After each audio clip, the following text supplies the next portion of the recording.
Welcome back to MedTalk.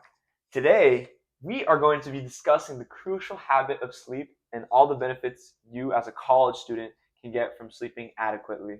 In today's fast-paced world, students often sacrifice sleep to meet academic and social demands. And one of the most staggering facts we found about sleep deprivation is that staying awake for 18 hours can have the same effect as a blood alcohol content of 0.05%.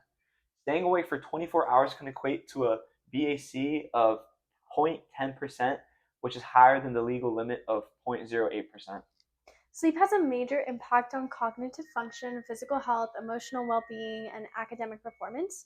According to the National Sleep Foundation, high school students ages 14 to 17 need about 8 to 10 hours of sleep.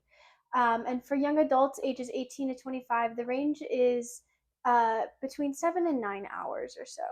And 70 to 96% of college students get less than 8 hours of sleep each night. And over half of college students sleep less than 7 hours per night. Yeah, and I can tell you right now that since the semester has started, that has not been the case for me where I have gotten that much sleep. Like, at all. Really? Of course not. No, I I have mean, I've had been like my days, yeah, but overall, it's overall. definitely been like 6 to 7 hours, which isn't bad, but I Yeah, want more. I've definitely been sleeping 6.5. My watch tells me 6.5 Oh, every really? night. It That's tells my you? average. Is Yeah. that good for you? No, I can feel the emotional Yeah, drain, the but like, exhaustion. but when you have those days where you sleep good, Oh you can tell the yeah. difference for sure. Yeah, last night I slept for Yeah, like 9 hours. I and feel like you on feel cloud totally different. nine. Cloud nine is crazy. Yeah. All right, well, this episode we're gonna be talking about the benefits of sleep and what you can do in order to improve your sleep schedule and also improve your overall life. The first reason that sleep is crucial to college students is the cognitive benefits. Sleep plays a vital role in consolidating facts, knowledge, skills, and tasks. During deep, slow wave sleep, the brain transfers information from short term to long term memory, which enhances your learning and retention. The first two stages are considered light non-REM sleep, and the third is deep or the slow wave non-REM sleep. These three stages prepare your brain to learn new information the following day.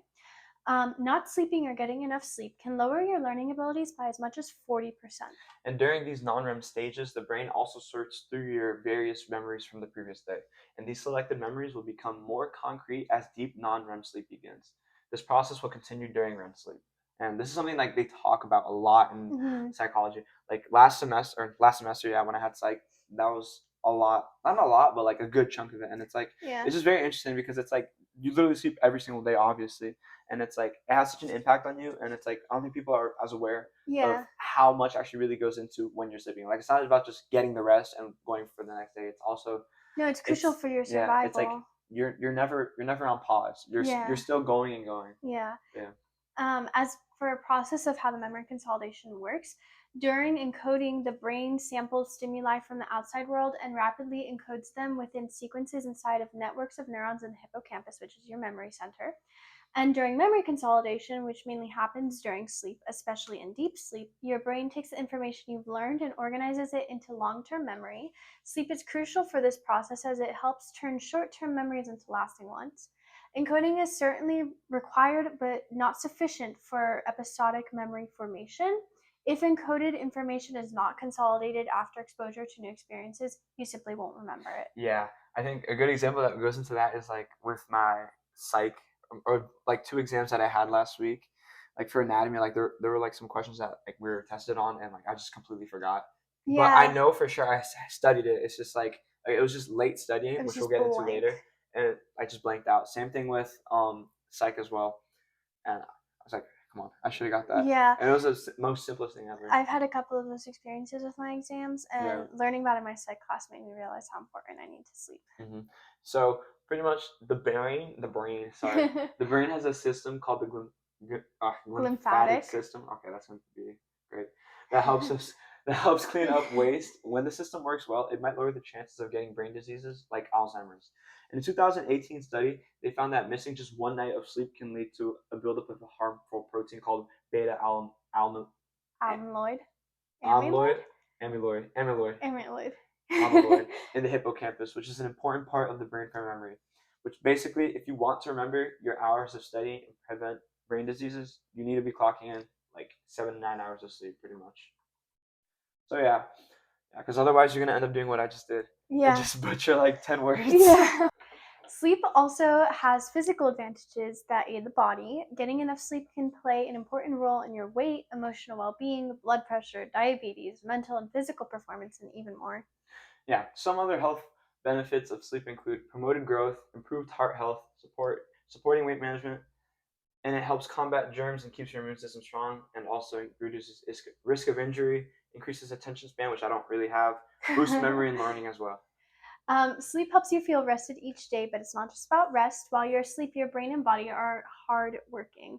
Sleep services all aspects of our body in one way or another: molecular, energy balance, as well as intellectual function, alertness, and mood. Sleep plays a crucial role in maintaining everything from your energy levels to your mood and cognitive functions. Sleep is crucial not only for the brain, but for the entire body. Sleep affects almost every tissue in our bodies. It affects growth and stress hormones, our immune system, appetite, breathing, blood pressure, and cardiovascular health. Which, by the way, check out last episode because that was about cardio Cardio. for students. Okay. Which, in fact, research shows that a lack of sleep can increase the risk of obesity, heart disease, and infections. During sleep, your heart rate, breathing, and Blood pressure pressure. fluctuate, which may be important for cardiovascular health. Clearly, Gabe did not get that much sleep last night. No. Sleep also helps release hormones that repair cells and control energy use, impacting body weight. Ongoing research shows a lack of sleep can produce, in fact, diabetic like conditions in otherwise healthy people. That's crazy. Yeah.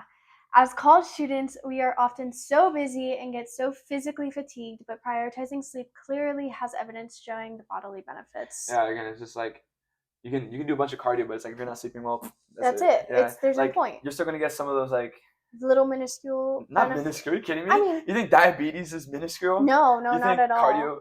cardio disease is minuscule? No, but I'm saying without the sleep, it would Yeah, be it's the like benefits would be very minimal. It'd be minimal. more minimal than like if you had both. Yeah.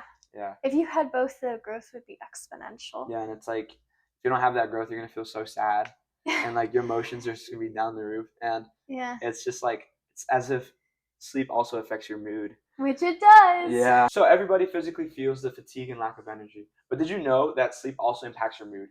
You may or may not notice it, but you can actually feel happier when you're sleeping enough, or in contrast, feel upsetting emotions like depression and anxiety when not getting enough sleep. Which obviously sounds very obvious, but eventually, like it's not enough to where you really realize yeah, it. you don't really notice it as it's happening. Yeah. And then like you may sleep really well and you're like, wow, I was so moody when I was sleeping Yeah. enough. But even then, it's like it's very like easy to not even be aware of like what's going on. Oh yeah. Yeah. I do it all the time.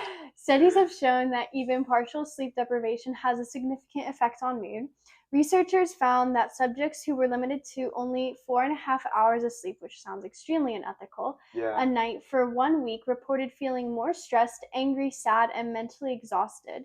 When the subjects were resumed normal sleep, they reported a dramatic improvement in mood. Thankfully. Yeah. And the same can be said the other way around, where anxiety can increase agitation and arousal, which makes it hard to sleep.